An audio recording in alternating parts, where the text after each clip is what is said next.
निर्दोष सागर जी, निर्लोभ सागर जी, निरुपम सागर जी महाराज की अतिशयकारी चमत्कारिक 23वें तीर्थंकर पार्श्वनाथ भगवान की हे चांदनी, हे चांदनी फीकी पड़ जावे रे, चांदनी फीकी पड़ जावे, मूरत देखत पार्श प्रभु जी की, सूरज शर्मा वे चांदनी फीकी पड़ जावे रे, चांदनी फीकी पड़ जावे, सूरत देखकर निर्दोष सागर जी की, सूरज शर्मा बेरे, चांदनी फीकी पड़ जावे रे, चांदनी फीकी पड़ जावे, मूरत देखत निर्लोभ सागर जी की, मूरत देखकर निर्लूपम सागर जी की, सूरज शर्मावे। शर्माता है कि नहीं? तालियों के माध्यम से तो बता दो। धन्य है आपका पुण्य जो ऐसा संग हमने पाया है। वर्ष 2024 तीर्थंकर भगवान की मुद्रा लिए हुए ये वीतराग मुद्रा के दर्शन हमें हो रहे हैं, इससे बड़ा पुण्य क्या होगा। चलते हैं आज ऐसे ही आचार्य समय सागर जी महाराज और हम सबके हृदय में विराजमान आचार्य विद्यासागर जी महाराज के चित्र के समक्ष दीप प्रज्वलन करने के लिए बहुत आदर के साथ आमंत्रित कर रहा हूँ। प्रथम कलश स्थापित करने वाले आदरणीय शिखर चंद जी साहब, शीतल ट्रांसपोर्ट कंपनी, कृपया पधारें और आचार्य महाराज के चित्र के समक्ष दीप प्रज्वलन करने का परम सौभाग्य प्राप्त करें। साथ में सोनाली जी आएँ, हमारे संजय भैया आएँ और आकर के हमारे आचार्य महाराज के चित्र के समक्ष दीप प्रज्वलन करने का सौभाग्य प्राप्त करें। सौभाग्यशाली होते हैं जो गुरु वंदना पूजन के माध्यम से अपने आप को गौरवान्वित अनुभव करते हैं। शीघ्रता से पहुँचें और साथ में बहुत आदर के साथ बुला रहा हूँ श्रीमती चंद्रा जी, अमूलक चंद जी पौसेरिया, श्रीमती मीनू जी, कुमारी रिदम जैन, प्रतिभा स्थली की बिटिया पौसेरिया परिवार से कृपया पधारें और पधार कर दीप प्रज्वलन भी करें और शास्त्र दान करने का भी सौभाग्य प्राप्त करें। साथ में भोपाल निवासी, वैसे तो गुना निवासी हैं लेकिन भोपाल में ब्याही रिया जी जैन, प्रबल जैन भोपाल वाली, कृपया आएँ और आकर के दीप प्रज्वलन और शास्त्र दान करने का सौभाग्य प्राप्त करें। श्री प्रकाश चंद जी साहब बरसत वाले आएँ, वे भी शास्त्र दान करने का सौभाग्य प्राप्त करें। और भी किसी की भावना बन रही हो, आज 1 पे 11 एकादशी और गुरुओं का दिन गुरुवार है। ऐसे गुरुवार और एकादशी की तिथि में आप में से किसी की भावना बन रही हो कि हम करेंगे शास्त्र दान करने का महान सौभाग्य प्राप्त करने का सौभाग्य जिन्हें भी प्राप्त करना हो कृपया पधारें। आज तो मैं बुलाऊंगा आदरणीय रमेश भाई साहब जी को, कृपया पधारें और शास्त्र दान भी करें और दीप प्रज्वलन करने का भी सौभाग्य प्राप्त करें। जोरदार तालियां बजाइए हम सबके प्रेरणा स्रोत आदरणीय श्री रमेश भाई साहब। जोरदार तालियां। हमारे धन कुमार जी साहब निर्मा वाले भी पधारें और शास्त्र दान करने का सौभाग्य प्राप्त करें।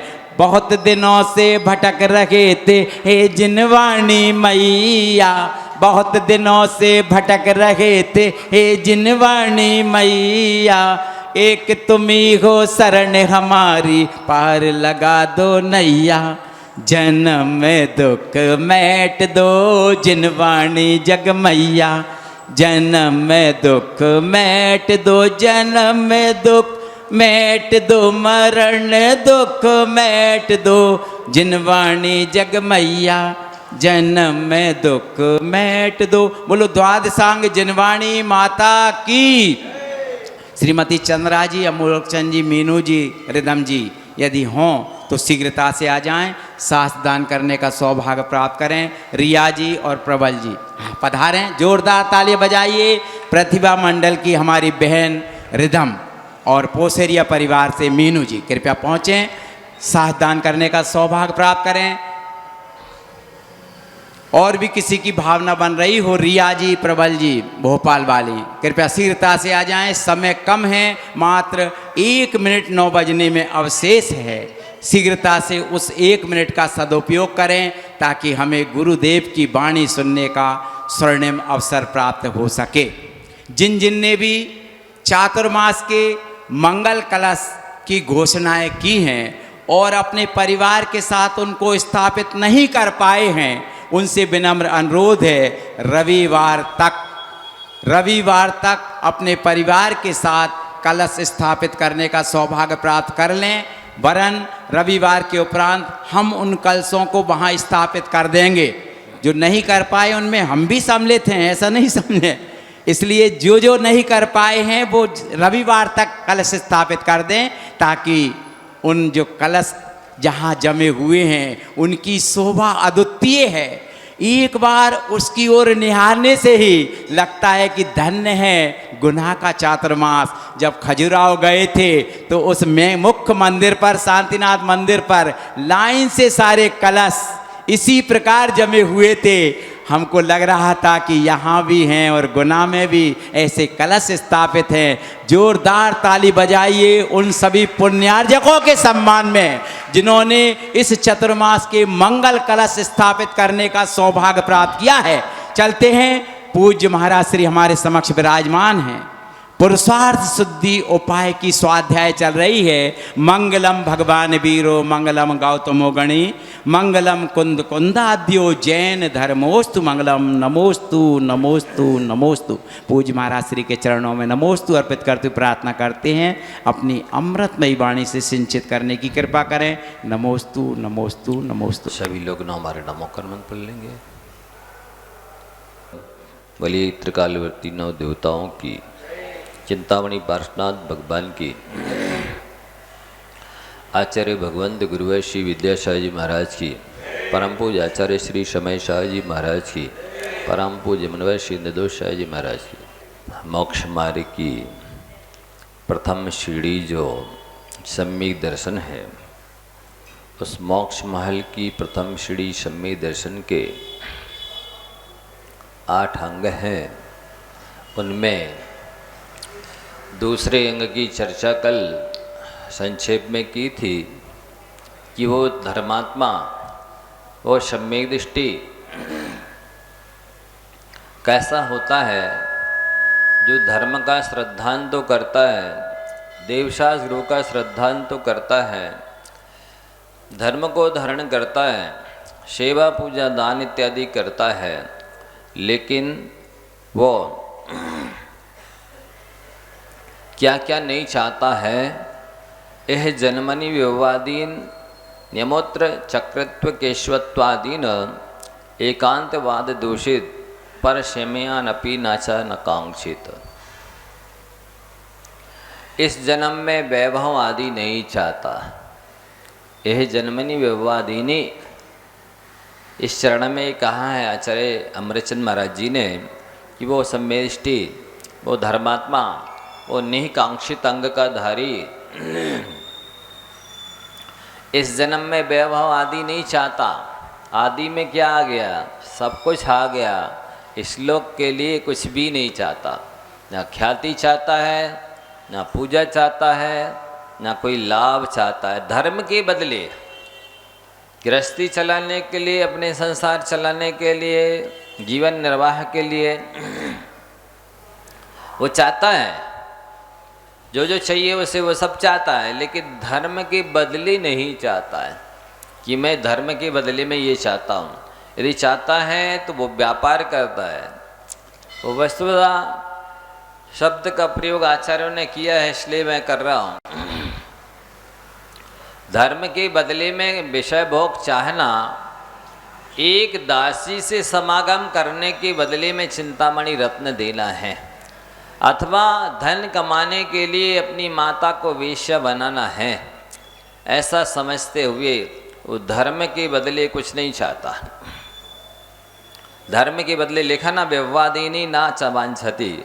और अमूत्र परलोक में चक्रवर्ती आदि पद को भी नहीं चाहता, केशव आदि पद, मतलब जितने भी 63 लाख का पुरुषों के पद हों, चाहे 169 महापुरुषों के पद हों, वह सम्यक दर्शन के बदले, देवशास्त्र गुरु की श्रद्धा पूजा भक्ति सेवा के बदले ये 169 महापुरुषों के पद नहीं चाहता। आप पूछ सकते हैं क्या चक्रवर्ती का पद भी निदान से मिलता है? क्या चक्रवर्ती का पद भी निदान से मिलता है? तो हाँ, चक्रवर्ती का पद भी निदान से मिलता है। निदान से भी मिलता है और बिना निदान के भी मिलता है। लेकिन जो निदान से मतलब संकल्प करके इच्छा करके चक्रवर्ती पद को पाते हैं, उनकी दशा रावण की तरह होती है। बन तो जाएंगे वे नारायण, प्रतिनारायण, चक्रवर्ती, बलभद्र इत्यादि, बलभद्र नहीं, लेकिन नारायण प्रतिनारायण आदि भी ये निदान से पद मिल जाते हैं। लेकिन उस वैभव को भोगने के बाद उनकी दुर्गति होती है, नरकादि गति में जाते हैं, अनंत संसार बढ़ा लेते हैं अपना। इसलिए ऐसे पदों की आकांक्षा सम्यक दृष्टि निकांक्षित अंकधारी नहीं करता। स्पष्ट लिखा चक्रत्व केशवत्वादीन, वहाँ यहाँ भी आदि शब्द लगाया है और पहले चरण में भी आदि शब्द लगाया कि यह जन्म नहीं व्यवादीनी नाजवांछति, इस जन्म में, इस लोक में, इस जीवन में वैभव आदि नहीं चाहता है निकांक्षित अंध का धारी सम्यक दृष्टि धर्मात्मा सच्चा जो पक्का होगा। पुजारी होगा तो नहीं मांगेगा, भिखारी होगा तो उसका तो काम ही है भीख मांगना, नहीं समझे? भिखारी तो मांगेगा, पुजारी नहीं मांगेगा। पुजारी जो होगा वो तो कहेगा कि भगवान जो कुछ आपको मिला है अनंत चतुष्टय सिद्धत्व की प्राप्ति, बस वही मुझे चाहिए। और भिखारी जो होगा वो भले स्पेशल क्वालिटी का भिखारी हो वे, स्टैंडर्ड का भिखारी हो वे, भिखारी तो भिखारियों की लाइन में ही लगते, उनकी इसी लिस्ट में आते हैं, पुजारियों की लिस्ट में नहीं आते। तो यहाँ लिख रहे हैं कि यह जन्मनी व्यवादिनी ना आकांक्षित, इस जन्म में वैभव को आदि लेकर कुछ भी आकांक्षा नहीं करनी चाहिए। धर्म के बदले आप आकांक्षा करें गृहस्थी चलाने के लिए, परिवार चलाने के लिए, जीवन निर्वाह के लिए, सो आप जाने, लेकिन धर्म के बदले ना मांगे कि भगवान हम सिद्ध चक्र विधान करेंगे, कि शांति धारा की बोली लेंगे, कि छत्र चढ़ाएंगे, कि श्रीफल चढ़ा रहे हैं, बदले में हमारी नौकरी लग जाए, कि परीक्षा में पास हो जाए, कि दुकान खुल जाए, कि शादी हो जाएगी, कुछ भी धर्म के बदले में नहीं मांगना। यदि मांगते हैं तो ये कांक्षा कहलाती है, इससे सम्यक दर्शन मलिन हो जाता है। एक तो होगा ही नहीं, होगा तो छूट जाएगा, आप अनंत संसारी हो जाएंगे। और मांगने में बहुत घाटा है। नहीं मांगने में मान लो आपको 100 रुपये मिल रहे थे और मांग लिया तो 1 ही रुपये में वो खत्म हो गई कहानी। 1 रुपया मिला और वो भी 99 रुपये का घाटा हुआ, और इस 1 रुपये का भोग करने के बाद में दुर्गति मिलना है, संसार बढ़ना है, तो ये घाटे का सौदा है। इसलिए समझदार जो बुद्धिमान धर्मात्मा है बिना इस लोक में वैभव आदि चाहते हैं और ना परलोक में चक्रवर्ती आदि के पद को चाहते हैं, ना भोगभूमि चाहते, ना विद्याधरों के सुख चाहते, ना स्वर्ग के सुख चाहते, क्योंकि उन्हें पता है कि धर्म के बदले ये सब तो मिलने वाला है ही पक्के में, कोई संदेह नहीं है, नो डाउट। फिर क्यों मांगे? मांगना वास्तव में संसार बढ़ाना है, ये निदान है, ये कांक्षा है, ये चाह इच्छा है जो हमारे धर्म को, हमारे श्रद्धान को, हमारे भावों को मलिन करते हैं। और साथ ही विशेषता दी है एकांतवाद दूषित पर समयान अपि न आकांक्षित। वस्तुतः धर्म की परिभाषा अनेकांतमयी है। अनेकांतमयी का क्या मतलब? कि वस्तु में अनेक धर्म पाए जाते हैं, अनेक गुण पाए जाते हैं, अनेक पर्याय पाई जाती हैं, अनेक स्वभाव पाए जाते हैं। उन सभी को किसी न किसी अपेक्षा से स्वीकार करना चाहिए। जैसे आप हैं, आप अपने पिता की दृष्टि में पुत्र हैं, पुत्र की दृष्टि में पिता हैं, भाई की दृष्टि में भाई हैं, मामा की दृष्टि में भानेज हैं, भानेज की दृष्टि में मामा हैं, पत्नी की दृष्टि में पति हैं इत्यादि। चाचा की दृष्टि में भतीजे हैं और भतीजे की दृष्टि में चाचा हैं। तो जैसे आप में अनेक रिश्ते हैं, अनेक गुणधर्म हैं, अनेक स्वरूप हैं, लक्षण हैं, इसी तरह से चेतन द्रव्य हो चाहे अचेतन द्रव्य हो, सभी में अनेक स्वभाव गुणधर्म पाए जाते हैं। लेकिन उनको किसी अपेक्षा से ही स्वीकार करना चाहिए, किया जाता है। एक व्यक्ति सभी की दृष्टि में चाचा नहीं हो सकता। वो चाचा तो है लेकिन भतीजे की दृष्टि से चाचा है, ना कि सभी का चाचा है। या तो उसे माने नहीं जाए कि नहीं ये व्यक्ति चाचा है ही नहीं, तो भी गलत है, और ये माना जाए कि ये तो सबके चाचा हैं, तो भी गलत है। नहीं, इनको इशारा कर रहे, ये बात अलग है, लेकिन वास्तव में तो वो रिश्ते की अपेक्षा चाचा होते हैं। जगत चाचा हो जाए बात अलग है, लेकिन रिश्ते में तो जो भतीजा है उसी के चाचा हैं, सबके चाचा नहीं हो सकते हैं। तो इसी तरह से इन धर्मों को स्वीकार करना ही सच्चा धर्म है। वह स्यादवाद को कई लोग समझ नहीं पाते हैं, तो कहते ये तो शायदवाद है। क्या बोलते? स्यादवाद धर्म को नहीं समझते हैं, कहते ये तो शायदवाद है, शायद ऐसा होगा, शायद ऐसा होगा। नहीं, शायद होना तो ये शंका का हेतु है। ये तो एक प्रकार से संशयवादी है। जैन धर्म संशय में नहीं है, संशय में पड़ा हुआ धर्म नहीं है, शंका में पड़ा हुआ धर्म नहीं है। वो तो परफेक्ट है, पक्का और सच्चा है कि वस्तु स्वरूप जैसा है वैसा ही कथन करने वाला है, वास्तविक है। इसलिए इसमें शायदवाद या शंकावाद या कैसे भी है, या अनेक तरह के धर्म में ला लो सो अनेकांत हो गया, ऐसा भी नहीं है।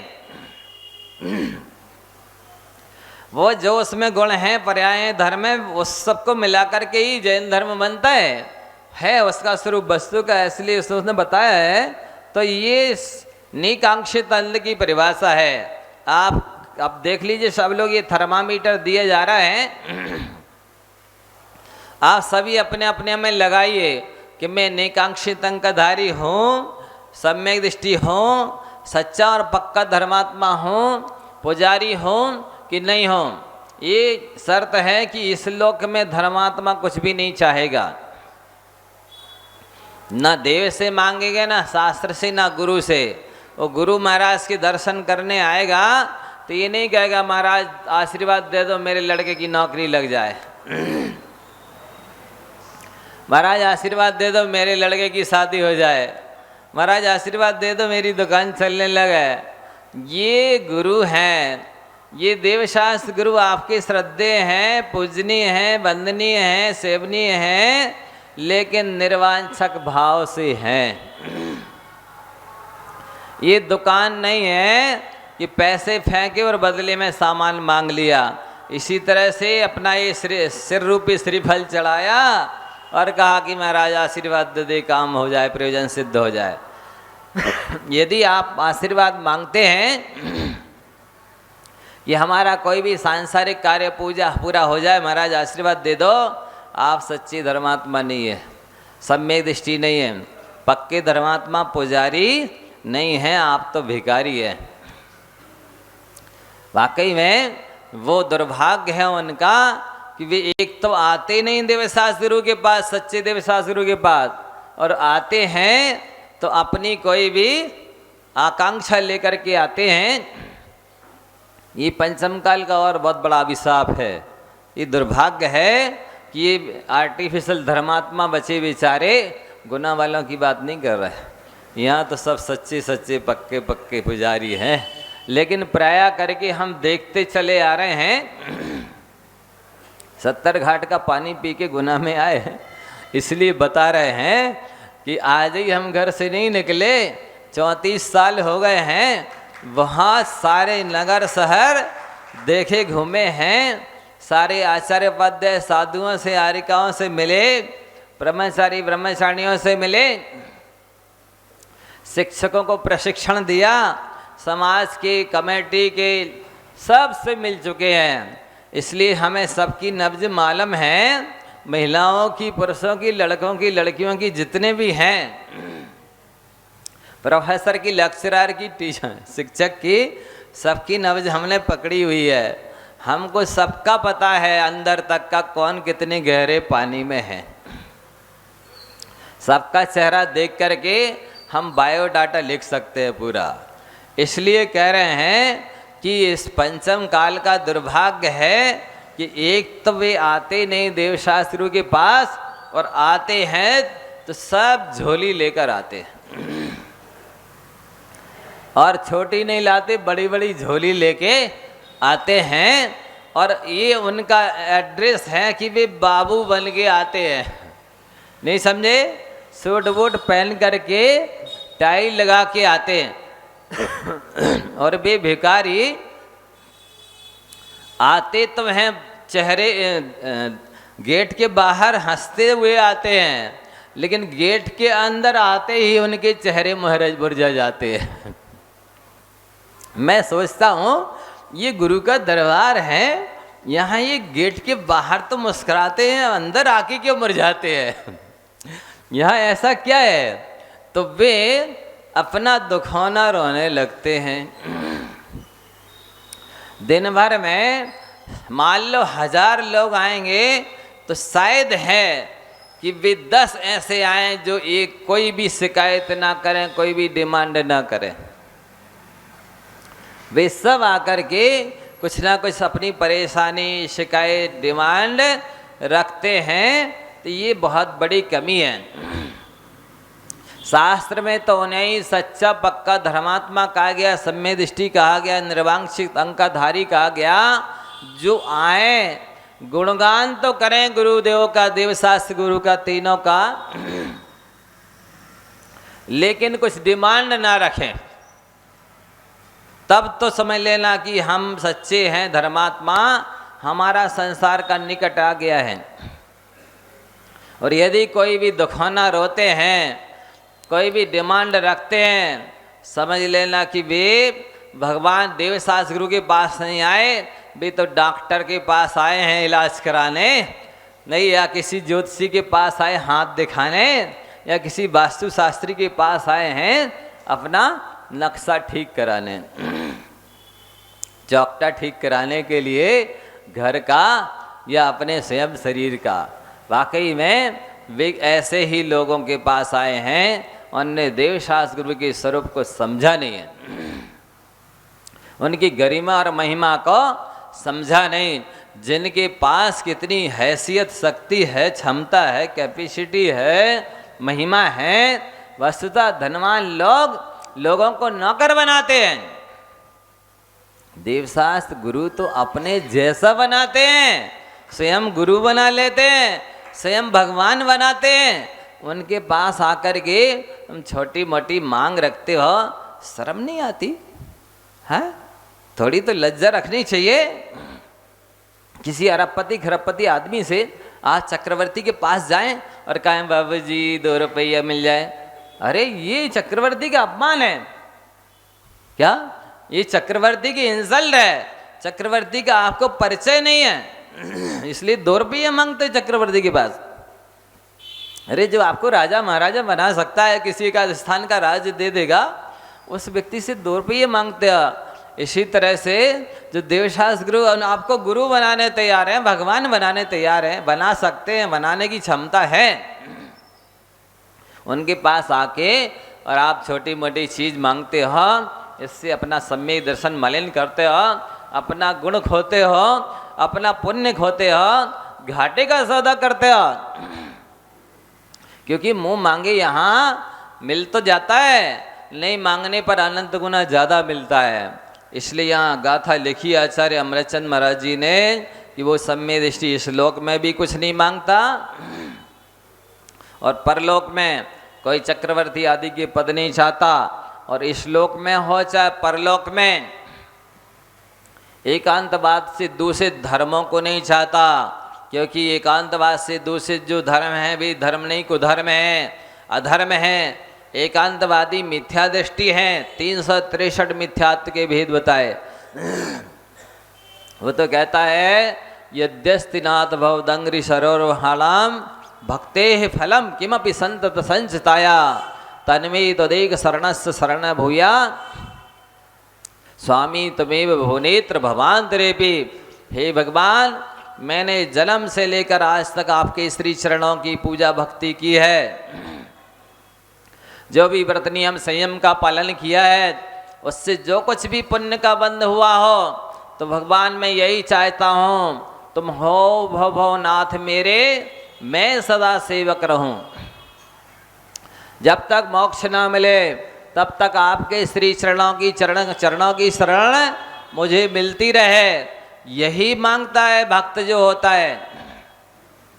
पूज्यपाद स्वामी ने भी शांति भक्ति में लिखा है, क्या लिखा? आवाल्या जिन देव देव भवता श्री पादयो सेवया सेवा सक्त विनय कल्पलत्या कालोद्यावत गता त्वाम तस्या फलमर्थे तदधुना प्राण प्रयाण क्षणे तन्नाम प्रतिबद्ध वर्ण पठने कंठोस्थ कंठो मम। पूज्यपाद आचार्य महाराज जैसे दिग्गज आचार्य कह रहे हैं कि हे भगवान, मैंने जन्म से लेकर के आज तक आपके दर्शन किए, अभिषेक पूजा की, शांति धारा की, पूजन विधान किया, जितने भी जाप ध्यान किए, स्वाध्याय किया, तप त्याग किया, उससे जो कुछ भी पुण्य का संचय हुआ हो, उस पुण्य के बदले में मैं कुछ भी नहीं चाहता।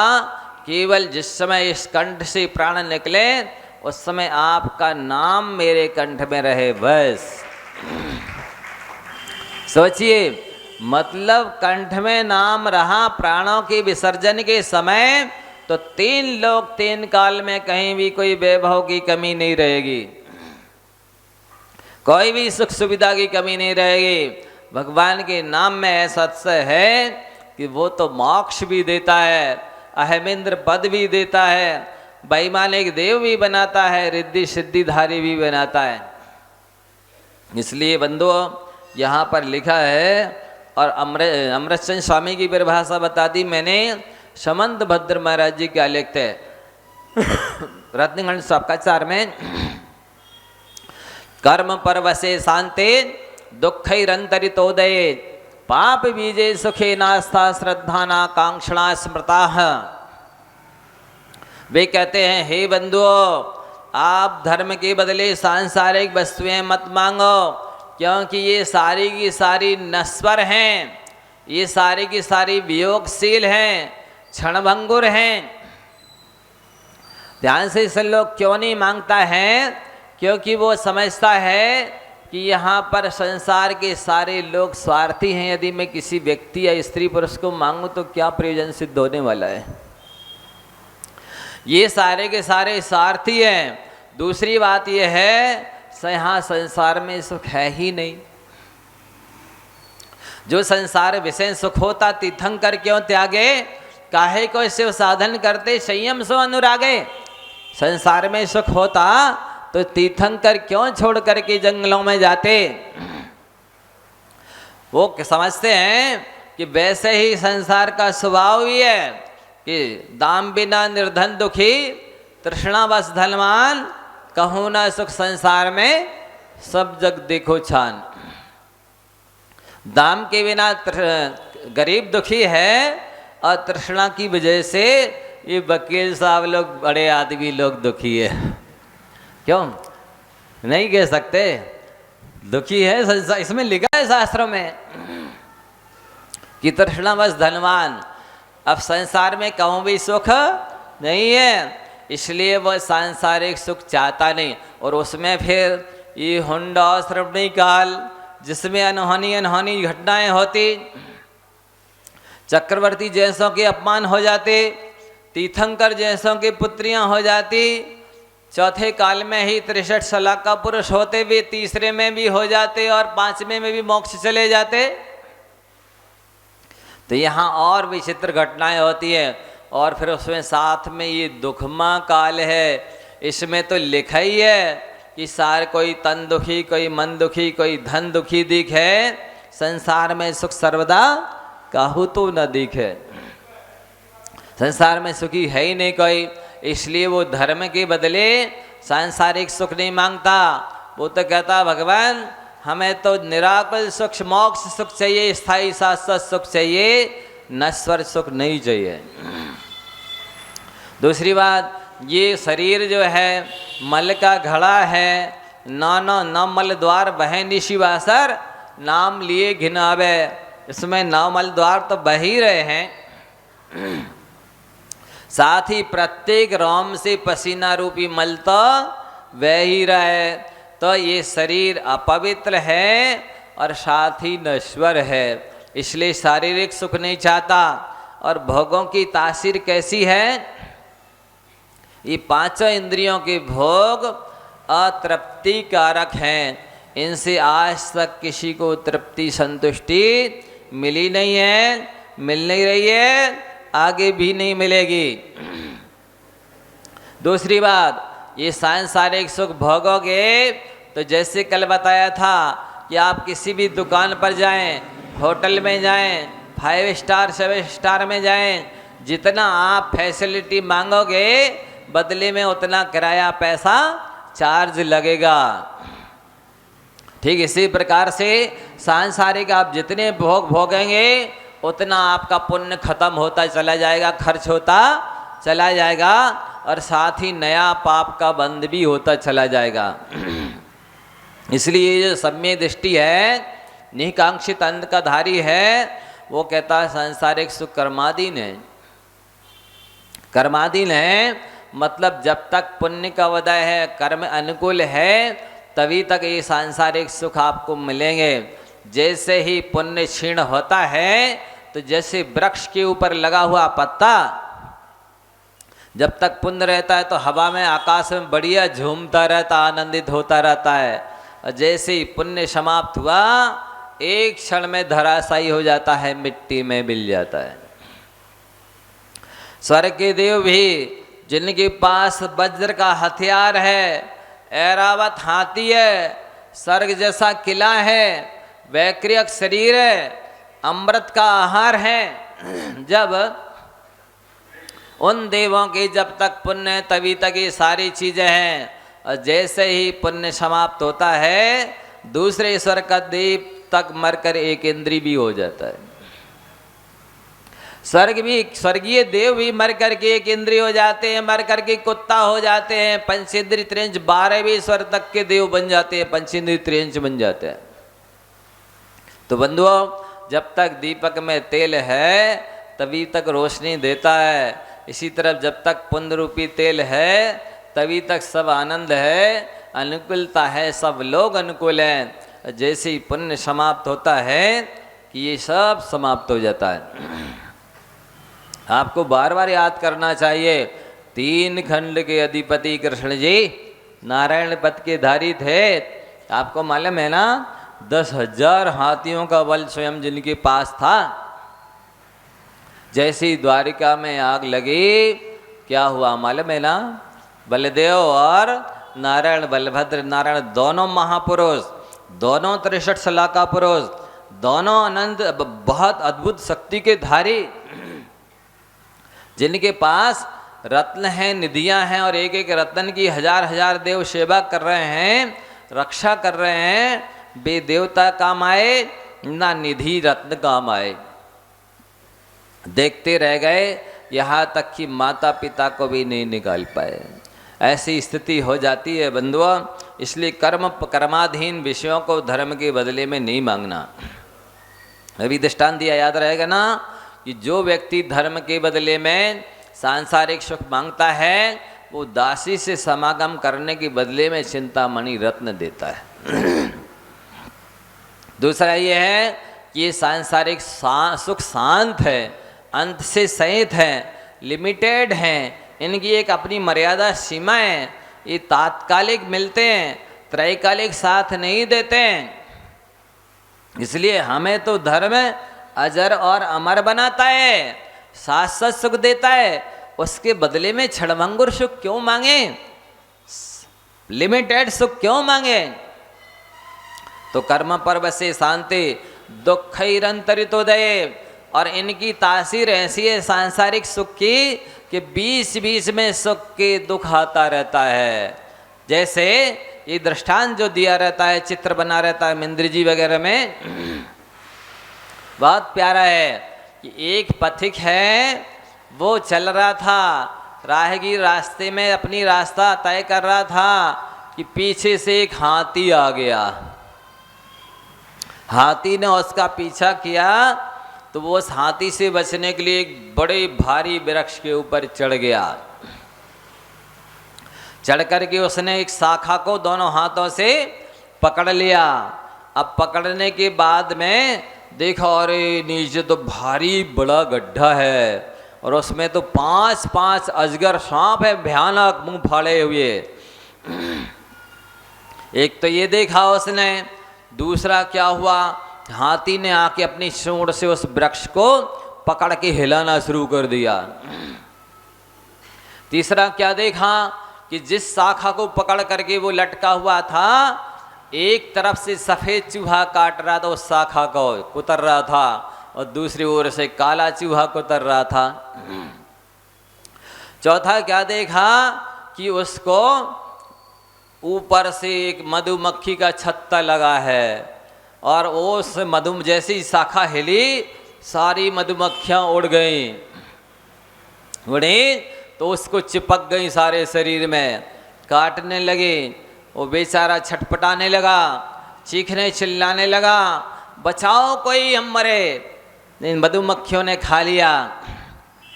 इतने में एक विद्याधर आया अपने विमान में बैठ करके। उसने देखा, अरे बेचारा पथिक बहुत परेशान है। उसने कहा, भाई आ जाओ मेरे विमान में बैठ जाओ, मैं आपको अपने इष्ट गंतव्य पर ले चलता हूँ।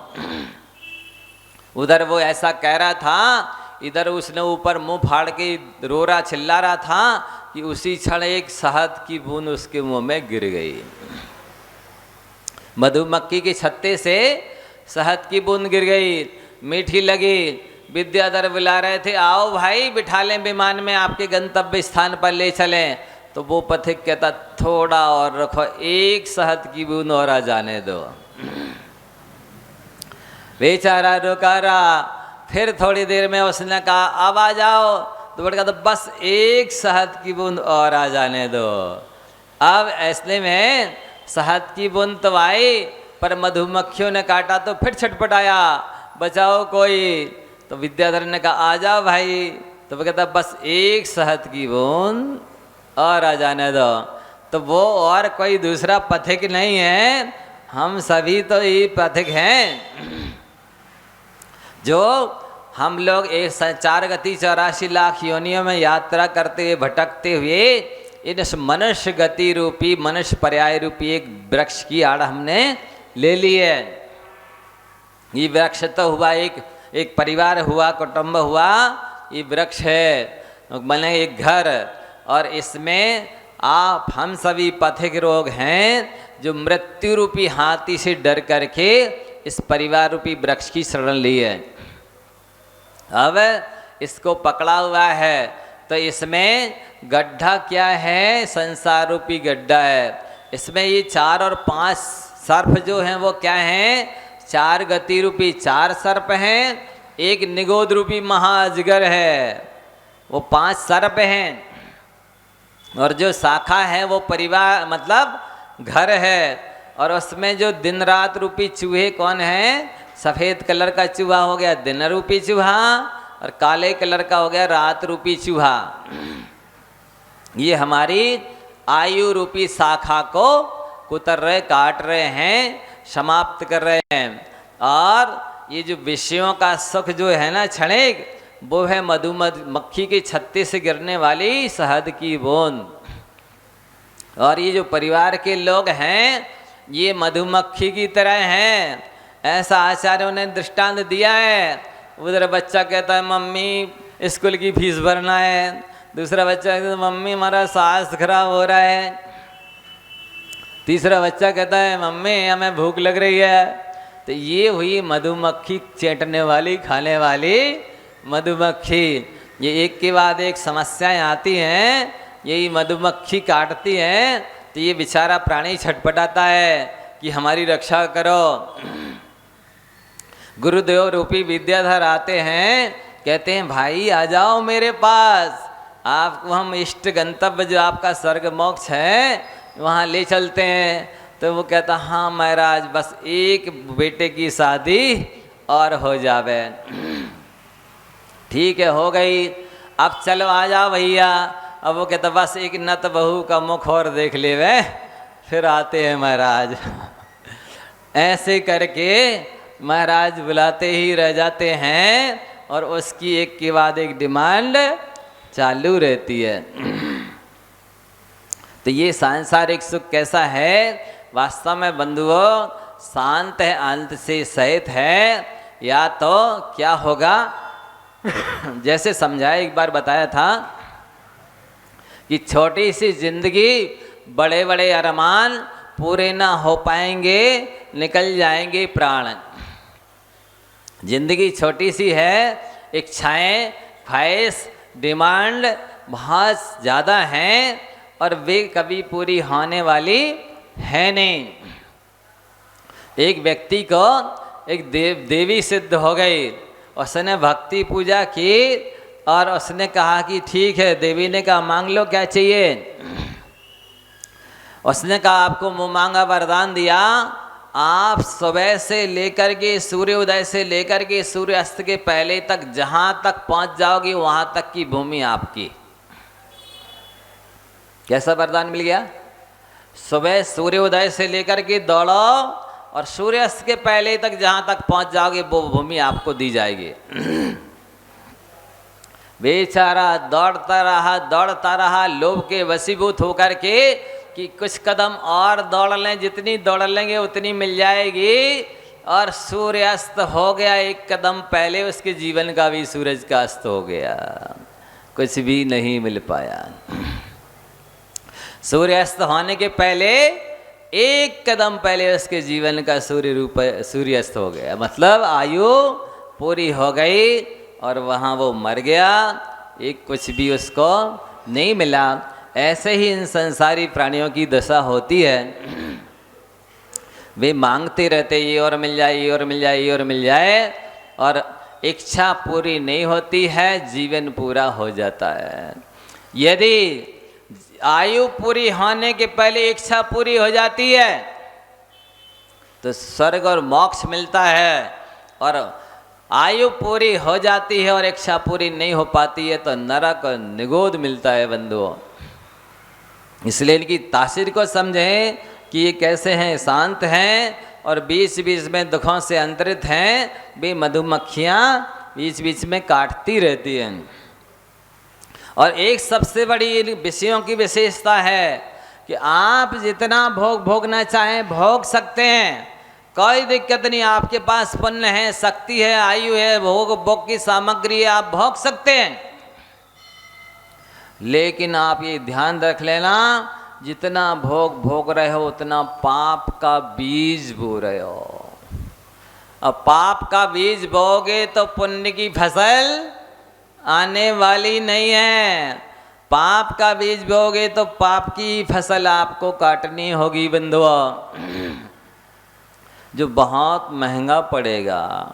क्योंकि भोग तो हंस हंस के भोगे जाते हैं, लेकिन पाप की फसल तो रोते रोते ही काटी जाती है। इसलिए यदि भोगने के लिए कमर कस रखी है तो पाप का फल भोगने के लिए भी कमर कस के तैयार रहना। ऐसा है ये सांसारिक सुख, इंद्रियों का सुख, भोगो भोग, ये आलस करते समय अच्छा लगता है।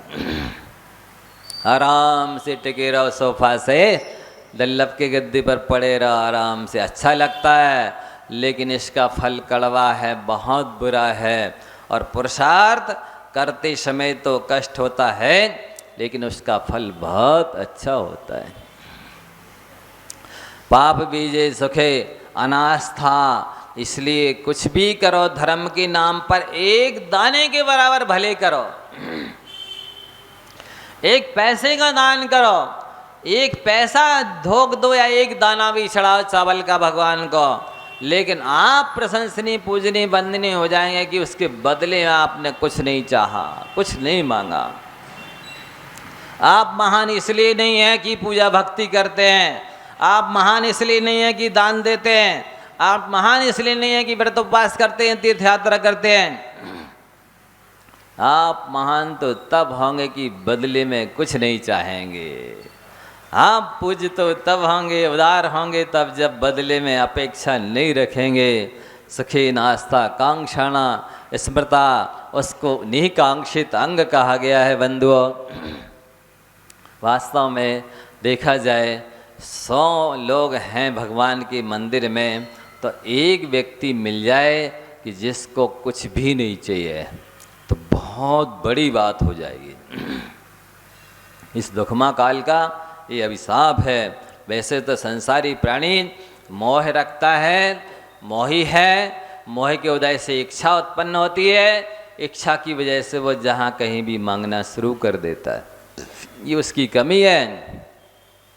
और यहाँ शर्त रखी गई है कि सम्यक दर्शन तो तब होगा जब आप निरपेक्ष भाव से, निष्कांक्ष भाव से, बिना इच्छा के, बिना आशा के, बिना तृष्णा के धर्म करेंगे, देव शास्त्रों की भक्ति करेंगे।